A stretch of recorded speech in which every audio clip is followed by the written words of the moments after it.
안녕하십니까? 네, 안녕하세요. 네, 욥기서를 이렇게 읽고 묵상하고 준비하다가 아주 오래된 추억이 좀 생각났습니다. 고등학교 시절이 생각이 났습니다.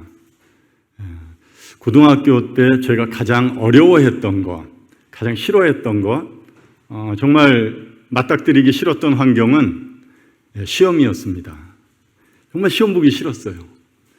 어떻게 하면 이거 시험을 피할까? 근데 피할 수 없는 것이 시험입니다. 학생으로서는 당연히 봐야 되는 것이고, 제가 거부하고 회피한다고 해서 그 문제가 사라지지도 않고, 시험이 어려운 것은 많은 문제가 제 앞에 주어지기 때문에, 그러면 그 문제 속에 들어가서 그 문제를 풀어야 되기 때문에, 그러면 그 문제를 풀기 위해서 다양한 여러 가지 준비들을 많이 하고 고민하고 이래야 되기 때문에 시험이 싫었습니다. 빨리 친구들 만나러 나가고 싶었어요.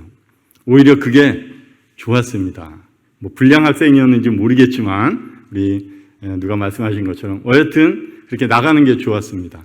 왜냐하면 거기에는 시험이 없기 때문에, 문제가 없기 때문에. 근데 나가도 시험이라는 어떤 학교 수업에 대한 문제는 없지만 여전히 나가도 친구들과의 관계, 또 어떤 잘 모르는 사람들과의 이런 대립적인 관계, 또 친구들과 어울리다 보면 여러 가지 필요한 것들이 많이 있었습니다. 그런 걸로 인해서 고민해야 되는 문제들, 여전히 문제들은 내 앞에 있었습니다. 그 문제들의 모습만 바뀐 거죠. 어쨌든 풀어야 될 이런 문제들이 있었습니다. 시험을 보기 싫어서 회피하고 미루고 지연시켰지만 결국 시험은 봐야 됐고, 그 결과가 주어졌을 때 선생님의 훈육이 기다리고 있었습니다. 근데 저는 싫어했지만 싫어하지 않은 친구들도 있었습니다. 그 시험을 잘 받아들이고 그 시험 문제 속에 들어가서 정말 고민하고 이런 것들을 즐겨하는 애들이 있었어요. 좀 싫어했어요. 저는 그런 애들이 싫었어요. 공부를 너무 잘해서. 그런 것도 있고, 그러다 보니까 어떤 결과로 인해서 선생님의 훈육이 주어졌습니다. 근데 지금 보면 그리고 함께 했던 그런 학생들, 그런 학생들의 어려움과 함께 성장하는 법을 배우게 된 것이 시험을 통한 훈육이었습니다. 그냥 시험만 있었으면 성장하는 법을 잘 몰랐을 건데, 그런 것을 회피하고 그런 문제를 제대로 그 문제 속에 들어가서 고민하지 않고 이럴 때 주어지는 훈육이, 그것도 싫었지만 어쨌든 그런 것들을 통해서 좀 더 인생이 성장하게 해주신 것이 아닌가. 왜? 방금 말씀드렸다시피 학생 시절은 그런 시험을 보는 문제에 직면했었지만 또 그 부분적인 훈육의 단계를 넘어가면 또 나타날 인생의 여러 가지 문제들에서도 훈육이 필요하고, 또 그런 것들로 인해서 또 고통이 주어질 수도 있고 어려움을 당할 수도 있지만 자꾸 회피하는 것만이 방법이 아니기 때문에 그런 훈육이 또 좋은 가르침이었다. 인생을 살아가면서 나타나는 이런 여러 가지 문제들에 대해서 그 문제 속을 과감히 뛰어들 만한 용기와 지혜를 배웠다, 이런 생각이 들었습니다. 학생 때 배웠던 그리고 듣고 배웠던 훈육들, 그건 부분적인 훈육이었죠. 그때 필요한 거였습니다. 그러나 그것이 도움이 됐지만 제가 하나님을 만나고 나서 조금 인생이란 것을, 지나온 것들을 생각해 봤을 때 정말 참된 훈육자를 만나야 되는구나, 사람은. 누구나. 완전한 훈육을 하실 수 있는 그 분을 우리가 만나야 되는구나. 그 완전하신 분이 주시는 훈육을 우리가 들어야 되는구나. 왜? 사람을 하나님이 지으실 때 생육하고 번성하고 땅에 충만하고 그리고 수고하고 땀을 흘려야지 이런 것들을 소득을 얻으면서 살아가는 이런 존재로 만들어 주셨기 때문에 우리 인생에 늘 문제에 직면할 수밖에 없는 이런 삶이 하나님이 만드신 우리의 삶입니다. 그렇기 때문에 우리의 삶의 이런 문제들을 회피하는 것이 아니라 직면하고 그 안에 들어가서 그런 문제들을 해결해 나가면서 사람이 살아가게끔 만들어 놓으셨습니다. 그렇기 때문에 우리는 그 만드신 분의 훈육이 필요합니다. 왜? 오늘도 그리고 어저께도 내일도 우리에게는 많은 인생의 문제들을 직면하게 되기 때문에 그렇습니다. 완전한 훈육자가 주시는 완전한 훈육. 우리 인생에 나타나는 이런 문제들, 그 문제들을 풀어나갈 수 있는 하나님의 말씀만이 우리 인생의 마스터키다. 이런 생각이 들었습니다. 오늘 제가 나눌 내용은 욥기 3장입니다. 욥이라는 사람의 독백과 같다. 정말 인생의 고난과 고통 가운데서 자신을 위로하고 있는 친구들 앞에 쏟아내고 있는 그런 독백. 그럼 오늘 그런 내용을 통해서 어떤 교훈을 제가 받았나 한번 나누고자 합니다. 먼저 이것을 하면서 많은 문제들을 저뿐만 아니라 성도님들도 겪고 계시고 모든 인생들이 겪어가는 거라고 말씀드렸습니다. 곰곰이 생각해 보면서 어려움과 고난의 차이가 뭘까? 어떤 것이 어려움이고 어떤 것이 고난일까? 이런 생각을 해보았습니다. 어떤 특정한 그 많은 사람들을 통해서 하나님께서 여기까지는 어려움이고 여기부터는 고난이야. 이렇게 주시지는 않았습니다. 왜냐하면 사람의 다양한 모습, 성품, 나이, 상황, 자라온 환경, 그리고 주어지는 어떤 어려움, 고난이라고 느껴지는 이런 상황들이 다 다르기 때문에 각자에게 질문하시는 거죠. 어디까지가 어려움이고 어디서부터 고난인가? 이런 고민을 좀 아내랑 얼마 전에 또 했습니다. 어떤 분에게는 1억이라는 숫자가 생명을 좌지우지할 수 있는 고난이에요. 그런데 100억을 가진 분에게 1억은 그냥 약간의 어려움이죠. 그렇기 때문에 동일한 기준을 둘 수 없는 겁니다. 각자가 다르기 때문에. 그래서 남의 사정을 보고 그 정도쯤이야 그렇게 얘기할 수 없는 것 같아요. 그래서 조심히 얘기해야 되는 것 같고 조심히 다가가야 된다 이런 생각을 하면서 아내와 제가 최근에 몇 년 동안 이렇게 겪고 있는 어떤 여러 가지 상황 가운데서 정말 제가 원치 않았던 이런 환경 가운데 삶이 제 앞에 놓여졌고 그런 길로 갈 수밖에 없었다 생각됐고 지금 이렇게 보면서 그것이 예전과는 상당히 제가 느끼는 좋지 않은 상황 같고 이것이 고난인가? 정말 제가 여기서 뭘 할 수 있을까? 할 수 없다고 생각하는 이런 생각을 갖고 아내와 교제하고 있을 때 아내가 그런 말을 했죠. 지금 할 수 있는 게 왜 없냐고. 시간도 있고 건강도 있고 그렇죠? 의지할 수 있는 하나님도 있고 옆에서 붙들어주는 성도가 얼마나 많은데 그것이 무슨 고난이냐고. 아무것도 할 수 없다면 당신은 그냥 어려움을 잠시 겪는 거라고.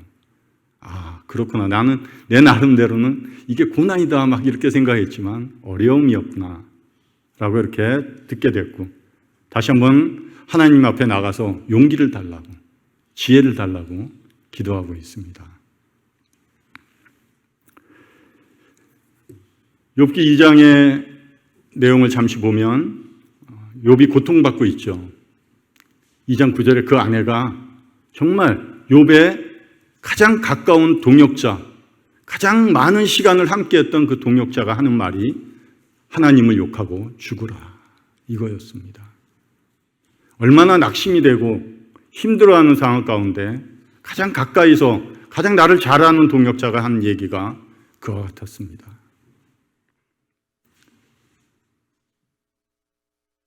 예전에 그런 내용을 읽었습니다. 마틴 루터가 1517년에 비덴베르크라는 그 성에 있을 때 로마 교황청에서 면죄부를 죄를 사하는 면죄부를 파니까 마틴 루터가 95개의 조항 반박문을 적어서 그 성에 붙였습니다. 그로 인해서 그가 핍박을 받고 어려움을 받고 결국은 그가 법정에 서야 되는 문제까지 갔습니다. 그 법정에 왕이 와 있고 모두가 교황의 그 의견대로 결국 루터에게 안 좋은 판결이 내려올 걸 알기 때문에 루터가 근심하고 고민하고 고뇌에 빠졌어요. 그 옆에서 지켜보던 그 아내의 이름이 캐서린인데 그 아내가 하루는 상복을 입고 집에서 기다리고 있었습니다. 루터가 들어오자마자 아내를 보고 깜짝 놀랐죠. 아니, 누가 죽었길래 당신이 상복을 입고 있습니까? 하나님이 죽으셨습니다. 루터가 무슨 말도 안 되는 얘기를 하냐고, 어떻게 하나님이 죽으시냐고 할 때 그 아내의 말은 참 현명했습니다. 하나님이 죽지 않으셨다면 왜 당신이 이렇게 낙심하고 근심하고 고뇌에 빠지고 두려워하고 있냐고. 그럴 이유가 없지 않냐고. 하나님이 살아계신데. 루터가 그 아내의 말에 힘을 얻어서 다시 한번 그 법정에 담대히 나아갔습니다. 나가기 전에 지은 찬송가가 내주는 강한 성의어입니다. 우리 가까운 동역자가, 내 아내가, 내 가족이, 나의 성도들이 이런 말을 해주면 좋지 않겠나. 제가 좋아하는 이런 다윗과 요나단의 관계를 매우 좋아합니다. 제가 이곳에 아주 좋아하는 성도인들 좋아하지만 친구도 있습니다. 제가 말씀 한 구절 읽을게요. 사무엘상 23장 16절에 사울의 아들 요나단이 일어나 수풀에 들어가서 다윗에게 이르러 그에게 하나님을 힘있게 의지하게 하였는데, 이렇게 기록되어 있습니다. 다윗이 요나단의 아버지 사울 왕이 자신을 죽이려는 그 두려움 가운데 도망가고자 수풀에 숨어 있을 때 그 아들 요나단이 들어가서 한 말입니다. 어떻게 하면, 언제 어디로 해서 도망가면 돼? 라는 이런 방법을 제안해 준 것이 아니라 오히려 그가 믿고 있는 하나님을 힘있게 의지하게 했다. 이것이 가장 좋은 방법이 아닐까 생각됩니다. 우리 성도님들이, 또 내 주변에 있는 가족들이, 나와 가까운 친구가 이런 믿음의 힘을 실어주는 동역자 역할을 해주면 어떠한 상황 가운데서도 힘들지만 이겨나갈 수 있는 용기가 생기지 않나 생각합니다. 우리 주변에 많은 욥들이 있습니다. 수천 년 전에 있은 욥의 이야기가 결코 아닙니다. 저의 이야기일 수도 있고 여러분의 이야기일 수 있고 우리들의 이야기가 욥의 이야기인 것입니다. 2장 마지막 절에는 정말로 아름다운 모습으로 2장을 마무리하고 있습니다. 갑자기 장면이 바뀌면서 3장에 욥의 그 독백이 쏟아져 나오는 이런 모습입니다. 그 세 명의 친구들이 욥을 그 고통의 소식을 듣고 찾아와서 7일 밤낮을 함께 아무 말도 않고 그의 고통을 함께 감내했습니다. 제가 로마서 12장 15절 한번 읽겠습니다. 즐거워하는 자들과 함께 즐거워하고 우는 자들과 함께 울라. 힘들어? 왜 그랬어? 그럴 때는 이렇게 하면 좋은 거야 하는 어떠한 좋은 방법을 제안하기보다는 이와 같이 그냥 묵묵히 손잡고 같이 울어주고 같이 웃어주는 게 얼마나 더 좋은 방법이 아닐까 생각을 합니다. 제가 얼마 전에 우연히 이렇게 접하게 된 내용입니다. 게오르규라는 분이 있는데 그분이 쓴 25시라는 책에 이런 내용이 나옵니다. 비 오는 날 밖에서 헤매이고 있는 어떤 한 사람이 있습니다. 그리고 이 주인공은 다가가서 그 자기가 들고 있던 우산을 그 사람에게 씌워준 것이 아니라 자기가 들고 있던 우산을 버렸습니다. 그리고 그와 함께 비를 맞으며 걸었습니다. 그에게 우산을 씌워주는 것도 사랑이고 내가 갖고 있던 우산을 전해주는 것도 사랑입니다. 그러나 좀 더 좋은 사랑, 함께 할 수 있는 사랑은 그와 그 삶을 함께 공유하는 거예요. 그의 상황을 나의 상황으로 함께 공유하는 게 더 좋은 사랑이 아닐까 생각됩니다. 왜냐하면 우리 주님이 그렇게 하셨기 때문에. 그는 근본 하나님의 본체시나 하나님과 동등됨을 취할 것으로 여기지 아니하시고 오히려 자기를 비워 종의 형체를 가지사 자기를 낮추시고 사람들과 같이 되셨습니다. 그래서 우리와 함께하고 계시는 거예요. 주님이 많은 이 구약의 사람들에게 내가 너와 함께하겠다는 많은 언약의 약속들을 해주셨어요. 그것이 너가 삶에 훌륭하고 좋은 모습들, 어려움을 당할 때마다 내가 그것을 해결해주고 좋은 열매들로 번성하고 풍성하게 채워주는 그런 의미는 아니었습니다. 그들의 삶을 보니까. 그러나 그들의 삶이 어떠하였든 그 하나님이 변치 않고 그와 함께 하셨다는 거예요. 내가 지금 걸어가는 이 고난이라고 생각되는 고통의 순간까지 하나님은 나와 함께 그 고통을 나누시고 있다는 거예요. 그 광야 40년 초라한 이스라엘 백성 가운데 그 초라한 성막에서 하나님이 함께 하셨어요. 말씀으로만 그들을 인도해 가지 않으시는 분이 하나님이십니다. 내 삶에 함께 하시는 하나님. 오늘 저는 욥기서를 많이 읽지는 않았습니다. 예전부터도 어렵다고 생각된, 그리고 잘 이해가 안 갔지만 야고보서 5장 11절에 그런 내용을 저는 욥기서를 이렇게 한 줄로 참 야고보가 잘 요약을 했다 이렇게 생각이 듭니다. 제가 한번 읽을게요. 5장 11절에 보라, 인내하는 자를 우리가 복되다 하나니 너희가 욥의 인내를 들었고 주께서 주신 결말을 보았거니와 주는 가장 자비하시고 긍휼히 여기시는 이시니라. 야고보가 욥기를 이 한 줄로 정리하면서 어떤 내용인가 좀 고민해 봤더니 결국 많은 장의 욥기서에 나와 있지만 욥기서의 주인공은 욥이 아닌 하나님이시구나. 결국 나의 인생의 주인은 내가 아니라 하나님이시고 내 인생의 주인공은 하나님이시구나. 그런데 자꾸 조연이 주인공 역할을 하려고 하는 것이 문제이구나.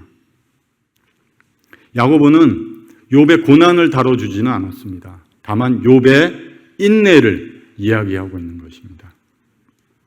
그 인내를 통해서 하나님이 어떠한 분인지 드러내는 것이 인내의 의미인 것이에요. 고난의 의미인 것입니다. 환경을 통해서 하나님이 어떠한 분인지 자신을 알려주시고 자신을 배우게 하시고 자신을 드러내시는 것이 하나님이십니다. 방금 말씀드렸다시피 고난과 어려움의 차이, 저는 그렇게 개인적으로 정리를 한번 해봤습니다. 어려움은 뭔가 봤더니 어떠한 상황 가운데 하나님께 아뢰고 그 문제를 가져갔고 결국 그 문제가 잘 해결 안 되면 0.1%라도 내가 해결할 수 있는 방안을 가지고 있는 거예요.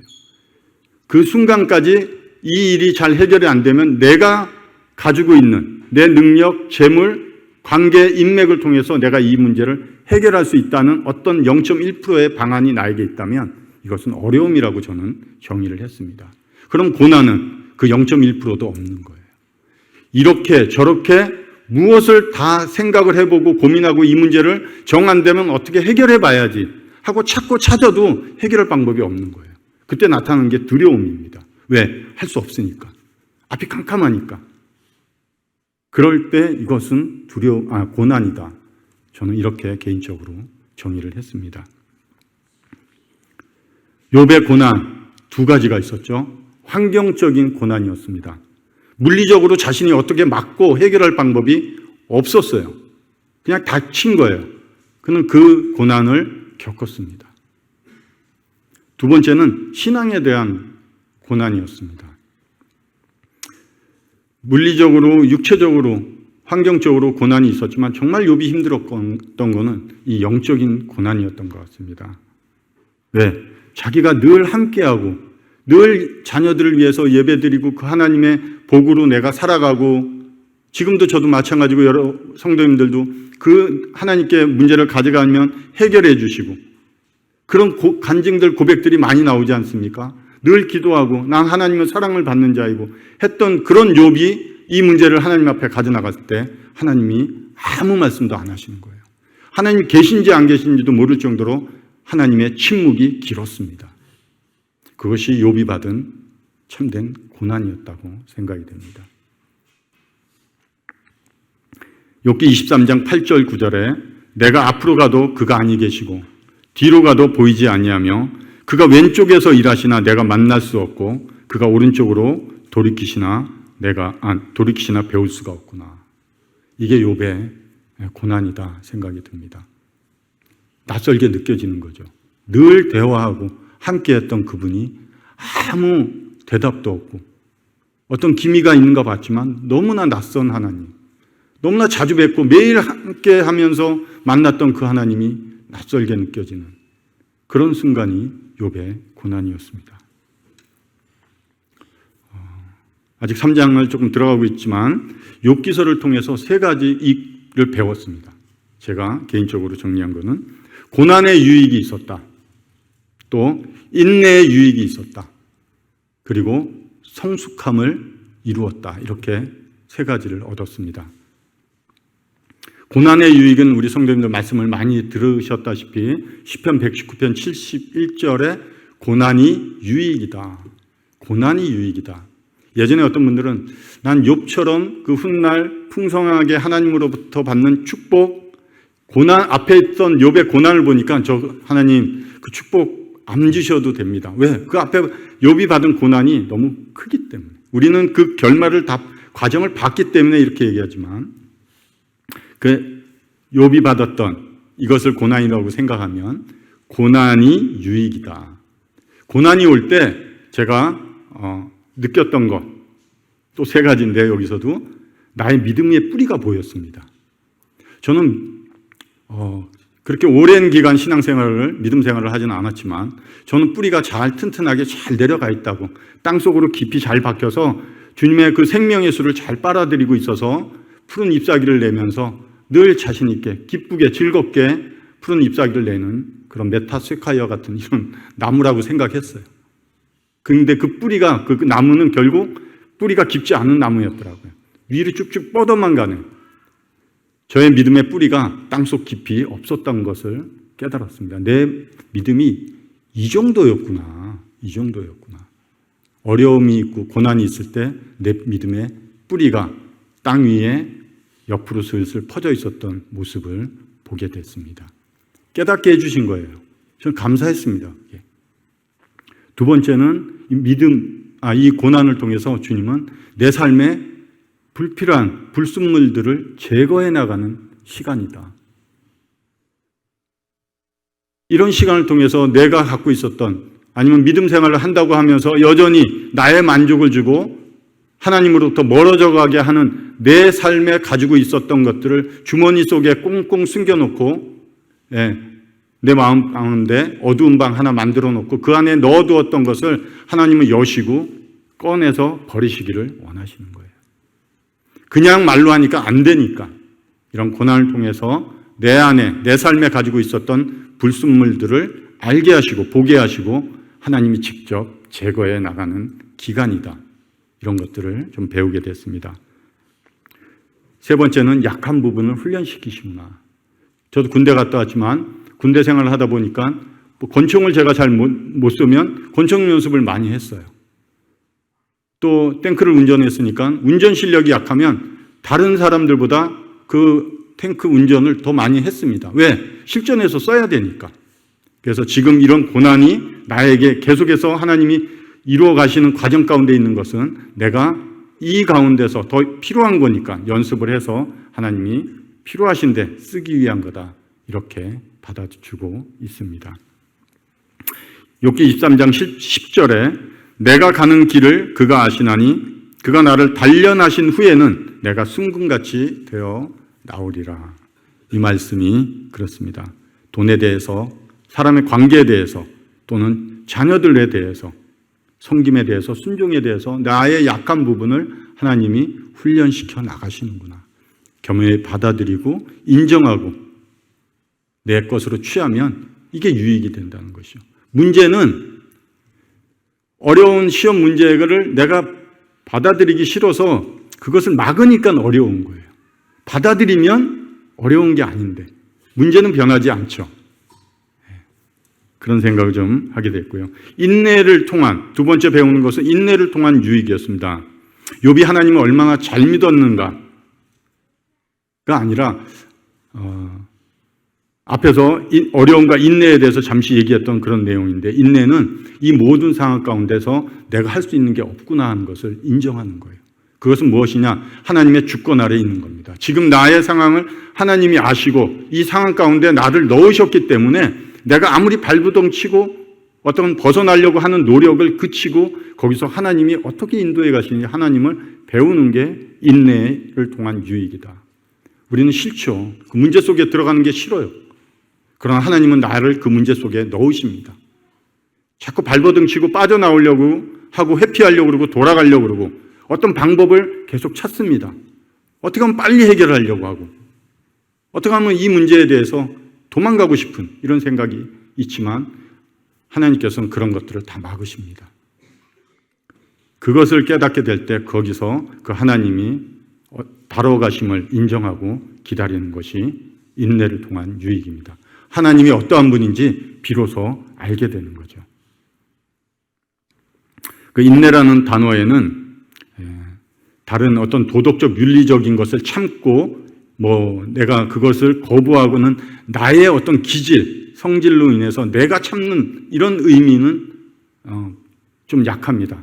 군사적인 용어가 더 강해요. 부대에서 높은 상관이 내린 명령 앞에 그 부하 직원이 그대로 부동하고 자세로 그 명령에 따라서 기다리는 것이 인내인 것입니다. 세 번째, 성숙함이 있었습니다. 욥이 배운 하나님을 통한 성숙함이 이어졌습니다. 무엇인가 봤더니 저는 욥도 마찬가지고 욥의 3명의 친구들은 그 하나님에 대한 미성숙이 있었어요. 뭐냐? 하나님을 어떤 분으로 알고 있었는가 봤더니 인과응보의 하나님으로 그들은 계속 얘기해요. 너가 그런 큰 죄를 지었으니까 큰 벌을 받는 거야. 너가 그런 좀 문제가 일으켰으니까 너가 하나님으로부터 받는 거야. 그렇게 너가 죄의 무게가 크기 때문에 이 징계, 이 벌의 무게도 너가 크게 받고 있는 거야. 하나님이 너에게 그렇게 하시는 거야. 하나님을 그런 분으로, 인과응보의 하나님으로 그들은 욥에게 그런 하나님으로 인해서 정죄하고 있었고 욥도 그런 하나님으로 인식하고 있었어요. 우리 그리스도인들도 저도 마찬가지고 그럴 때가 있어요. 뭔가 좋으면 하나님이 내가 뭔가 잘해서 복 주시는가? 그리고 뭔가 문제가 있고 어려움이 있으면 먼저 어떻습니까? 내 삶을 먼저 돌아봅니다. 좋은 것 같아요. 회개해야 되니까. 먼저 내 삶의 문제를 돌아보고 하나님이 이래서 나에게 혼내시는구나. 좋은 다루심 같아요. 그러나 인과응보에는 사랑이 없습니다. 인애나 은혜가 없는 것이 인과응보예요. 하나님은 그렇지 않아요. 아버지로서 자식을 다뤄가는 사랑으로 나를 교육시키십니다. 구원하셨기 때문에 이제는 하나님의 자녀답게, 내 자녀답게 하나님이 다뤄가시는 것이 우리의 삶인 것입니다. 예전에, 요새는 그런 말 잘 못 듣는 것 같은데 모르겠습니다. 하나님이 치셨다. 어떻게 들리시나요? 정말 그러신 하나님이신가요? 저는 만일 그런 말이 예전에 들을 때 예전에도 안타까웠어요. 왜? 저도 그렇게 들릴 수가 있으니까. 뭔 문제가 있으면 하나님이 치신 거야. 그런 하나님이신가요? 나의 아버지가 그런 아버지이신가요? 아들을 내어주시기까지 사랑하신 그 하나님이 이런 아버지이신지를 생각하고 있다면 잘못 생각하신 거죠. 오해할 수 있어요. 우리도. 왜? 모르기 때문에. 내 백성이 지식이 없어 망한다는 것은 이스라엘 백성에게만 주신 게 아닙니다. 지금 믿음을 가지고 살아가는 우리에게도 하나님이 이 말씀을 주시는 거예요. 지식이 없고 하나님을 모르면 망해갈 수가 있는 것입니다. 욥은 성장해 갔습니다. 하나님이 38장부터 욥에게 이제 말씀하십니다. 질문하시는 거죠. 그런 하나님의 말씀 가운데 욥이 또 반박을 하고 그런 욥에게 또 하나님이 말씀해 주실 때 욥은 결국 하나님의 음성을 듣고 하나님이 어떠한 분인지 알게 될 때 욥의 성숙함이 나타났습니다. 욥기 42장 5, 6절을 제가 한번 읽겠습니다. 내가 죽게 대하여 귀로만 듣기만 하였사오나 이제는 눈으로 주를 배움나이다. 그러므로 내가 스스로 거두어드리고 티끌과 제 가운데서 회개하나이다. 이게 욥의 성숙함입니다. 말로만 듣던 그 하나님이 아니라 이제 직접 그 하나님과 대면한 그 욥의 성숙함에서 하나님이 어떠한 분인지 알기 때문에 그가 회개하는 마음, 또 회개하는 모습이 일어난 것입니다. 3장 3절부터는 욥이 자기 생일을 저주합니다. 그리고 26절 마지막에는 자기의 불만으로 마치는 내용입니다. 그 욥의 이 욥기 3장 이 욥의 독백인데 결국 이 내용을 가만히 보면서 어떻게 생각하실까? 고통 가운데 있는 인간적인 욥의 모습을 이해할 것인가? 아니면 우리가 경건하지 못한, 정말 하나님 앞에 어떻게 이렇게 저주하고 생일을 저주하고 뭔 하나님이 다 이뤄가시는 삶을 이렇게 저주할까? 경건하지 못한 욥의 모습을 책망할 것인가? 저도 고민이 됐어요. 생일을 저주한다 그러면 하나님이 이 모든 주권자이신데 결국 하나님을 저주하는 것인가? 아니면 욥이 이 정도 고통을, 이런 고통을 받는데 그가 얼마나 힘들었으면 이런 내용을 독백을 할까? 이해할 것인가? 답을 찾는 건 아니었습니다. 그러나 결과적인 것에서는 하나님께서 욥의 편을 드셨다는 거예요. 3에서 9절까지는 공통된 이 말씀들이 많이 나오죠. 뭐뭇 하였더라면 15번이나 욥이 외칩니다. 그 고통을 받고 나서 뭐뭇 하였더라면, 태어난 날이 멸망하였더라면, 그날이 캄캄하였더라면, 빛도 그날을 비추지 않았더라면, 그 밤에 제 자식을 베지 못했더라면, 그 밤이 광명을 발할지라도 얻지 못하며 동틈을 보지 못하였더라면 좋았을 것을. 그때 좋았을 것을.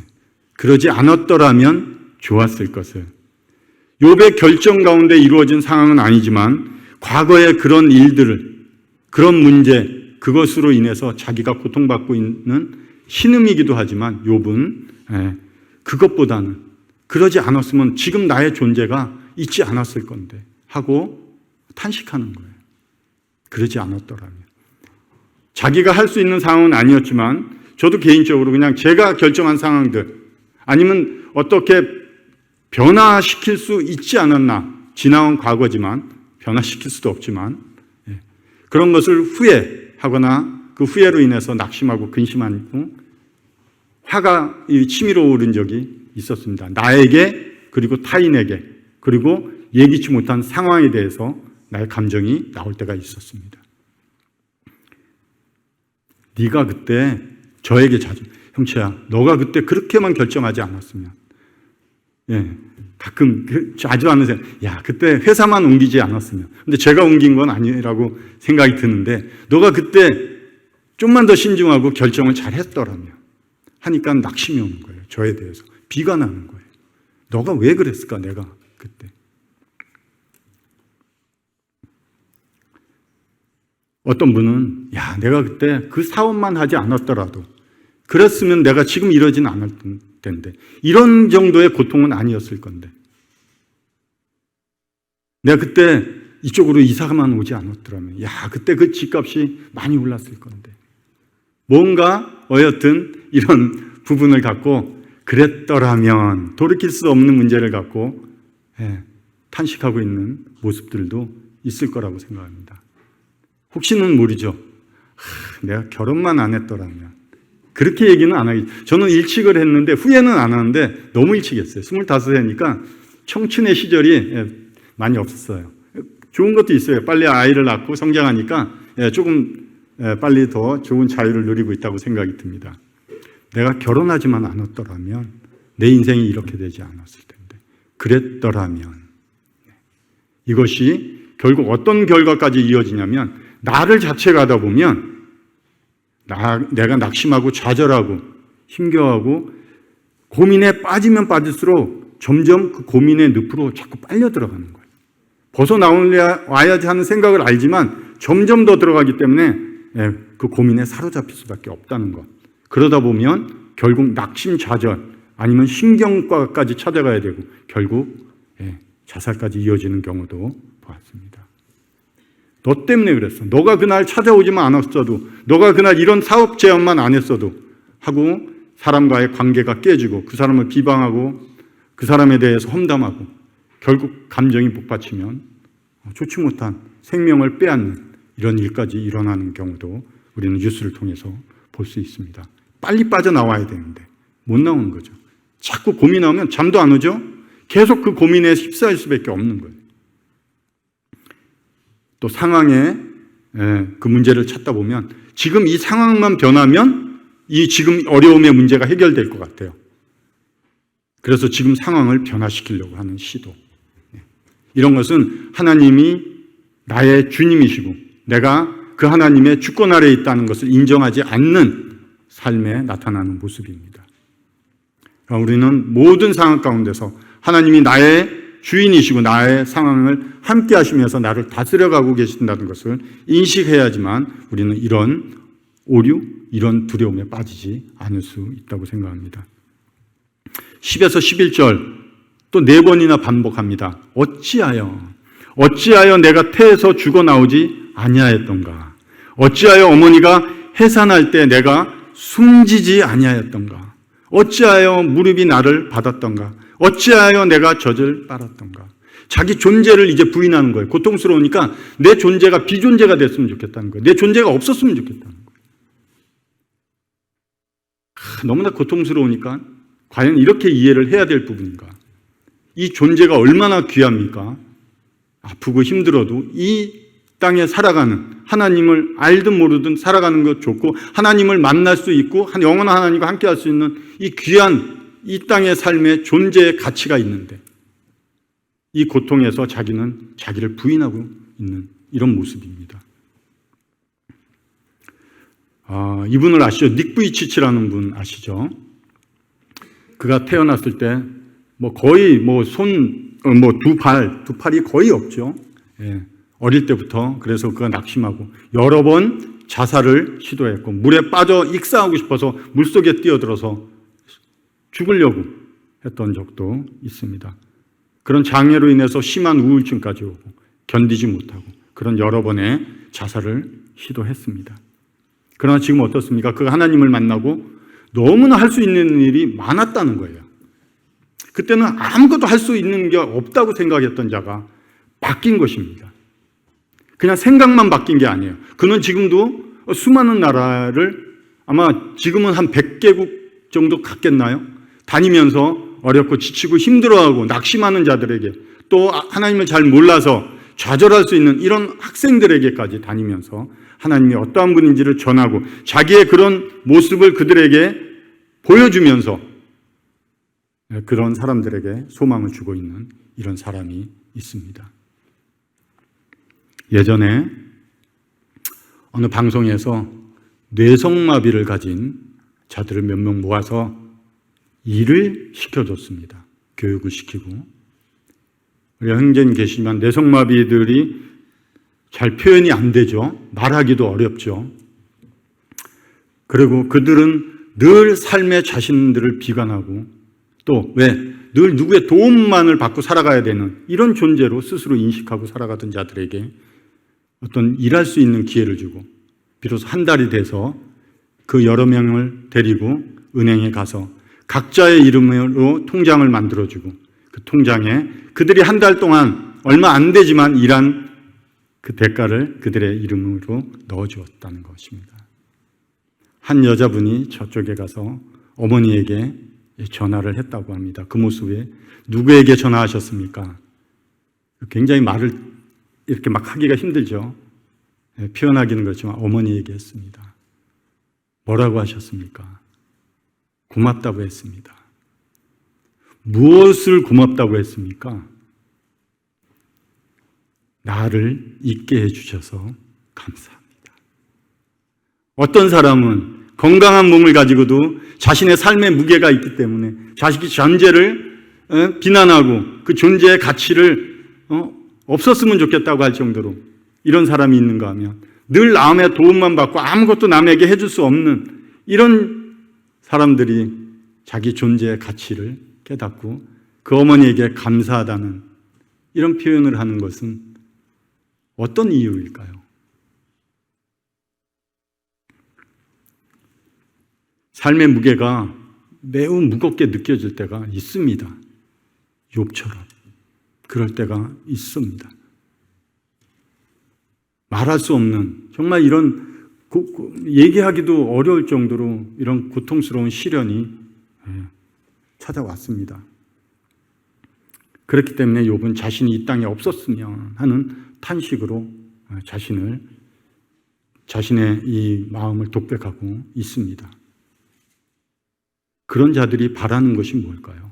결국 욥도 하나님을 잘 몰랐다고 제가 말씀드리는 것은 욥의 고백이 이와 같습니다. 17에서 19절, 거기서는 악한 자가 소요를 그치며 거기서는 피곤한 자가 쉼을 얻으며 거기서는 갇힌 자가 다 함께 평안이 있어 감독자의 호통 소리를 듣지 아니하며 거기서는 작은 자와 큰 자가 함께 있고 종이 상전에게 놓이느니라. 예전에 사람들은 죽으면 이랬다는 거예요. 죽으면 다 평등하고 아무 악한 자도 없고 거기는 피곤한 자가 쉼을 얻는 곳이라, 그렇게 생각하고 있는 거죠. 욥의 탄식이, 그러면 내가 정말 이 고통 가운데 있기 때문에 죽는 게 낫다고 할 정도로 그렇게 표현한다면, 죽으면 지금의 이 삶의 이런 모습들보다 죽는 게 더 좋다고 한다면 과연 우리는 뭐하러 이 땅에 살아갈까? 나도 죽으면 되지. 그런데 생각해 봐야 될 것은, 죽음 후에 그것이 더 좋다면 살아있는 게 더 좋은 건 우리가 알기 때문에, 살아있으면서 죽음 후에 욥이 좋다고 하는 그런 내용들을 살아있는 우리가 살아가면 된다, 이런 생각이 드는 거예요.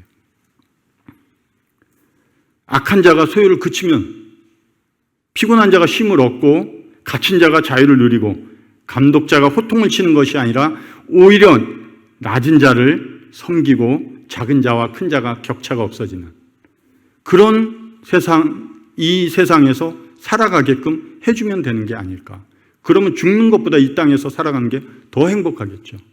그런 삶이 이 땅에 없을까? 있다는 거예요. 비록 이 세상이지만 이 세상 속에 속하지 않은 다른 세상이, 다른 나라가 이 땅 가운데 있다는 것이죠. 지금도 최근 코로나로 인해서 지금 더 어렵다고 그래서 삶의 터전을 잃어버리고, 그리고 낙심해서 이런 죽음을 바라고 삶을 회의하고 후회하고 살아가는 이런 자들에게, 죽는 게 나아 하고 자살을 시도하려고 결정하고 고민하는 사람들에게 그거보다 더 좋은 삶을 살아갈 수 있다는 것을 우리가 전해줘야 돼요. 왜? 우리는 그 속에 살아가고 있으니까. 우리는 그것을 누리고 있으니까. 우리만 누리라고 주신 것이 아니기 때문에 우리가 그들에게 그런 소망을, 희망을 전해주고 그런 세상으로 이끌어갈 이유를 알려줘야 되는 것입니다. 수천 년 전에 있었던 욥의 이야기 같지만 지금 우리 주변에 있는 욥의 이야기입니다. 주변에 나도 모르게 그렇게 고민하고 힘겨워서 삶을, 아니면 그 자신의 존재를, 그리고 생활하고 있는 이 생활의 이런 모든 모습들을 탄식하고 있는 욥들이 주변에 많이 있습니다.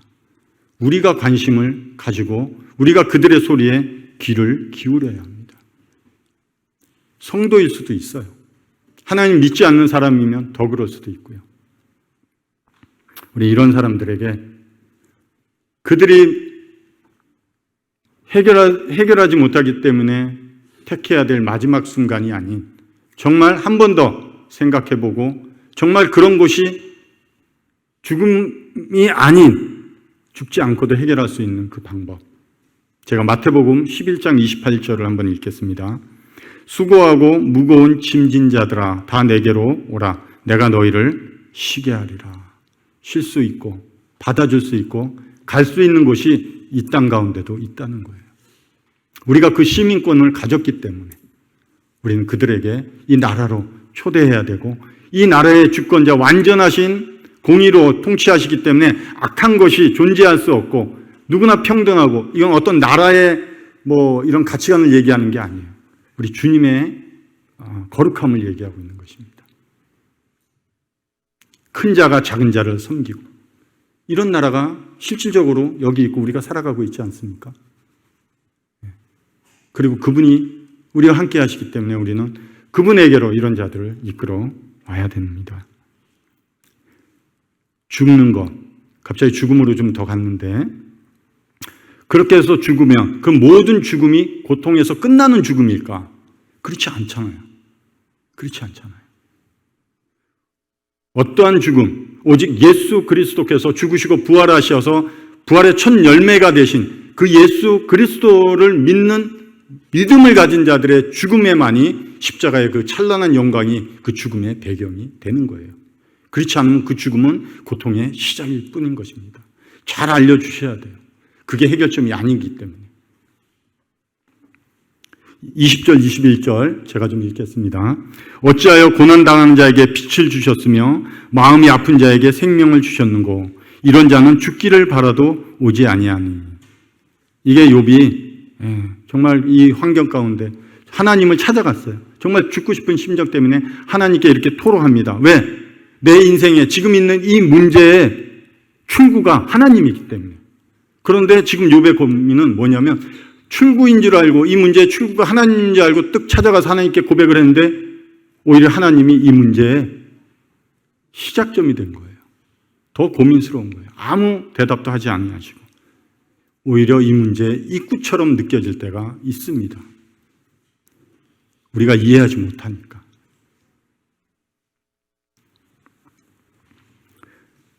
욥이 직면한 문제는 자기가 하나님을 잘 알고 있다고 생각을 했던 것 같습니다.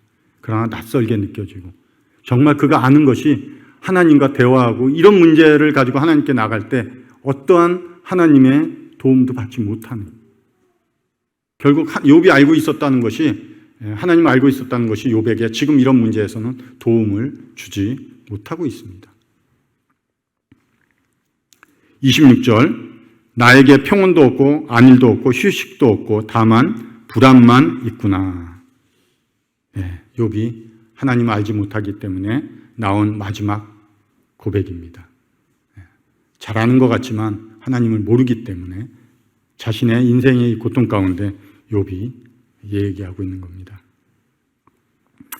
정리하겠습니다. 잠언 25장 2절에 이를 숨기는 것은 하나님의 영화요 이를 살피는 것은 왕의 영화니라.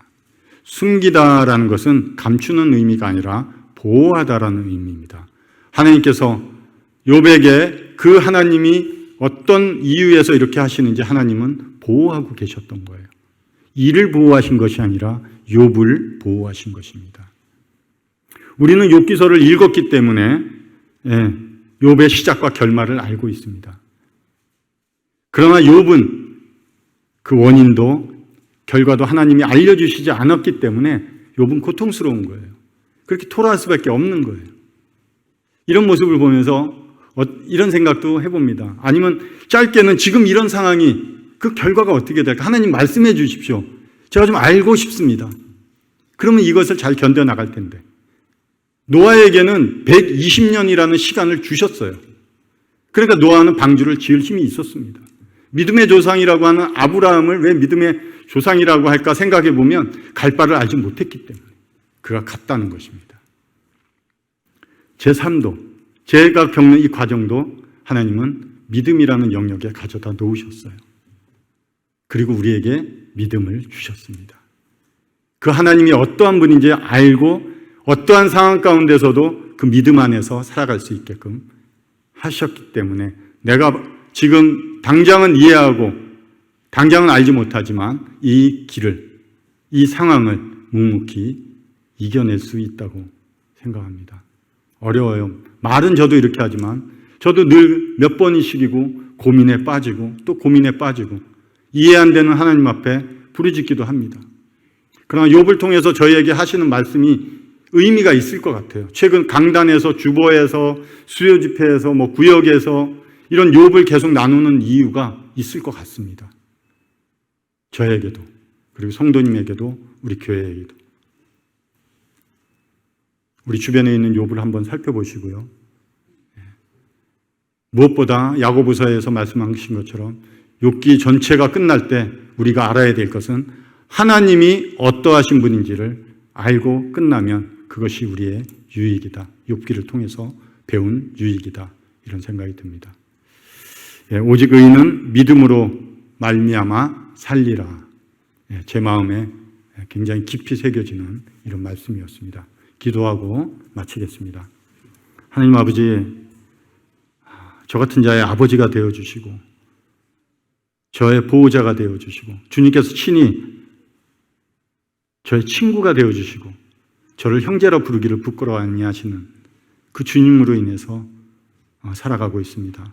문득문득 다가오고 찾아오는 이해 못할 환경 가운데서도 주님께서 이런 믿음이 떨어질까 봐 여전히 다른 것도 아닌 믿음이 떨어지지 않기를 위해서 기도하시는 주님으로 인해서 제가 믿음으로 살아갈 수 있는 이유가 있고 힘이 있습니다.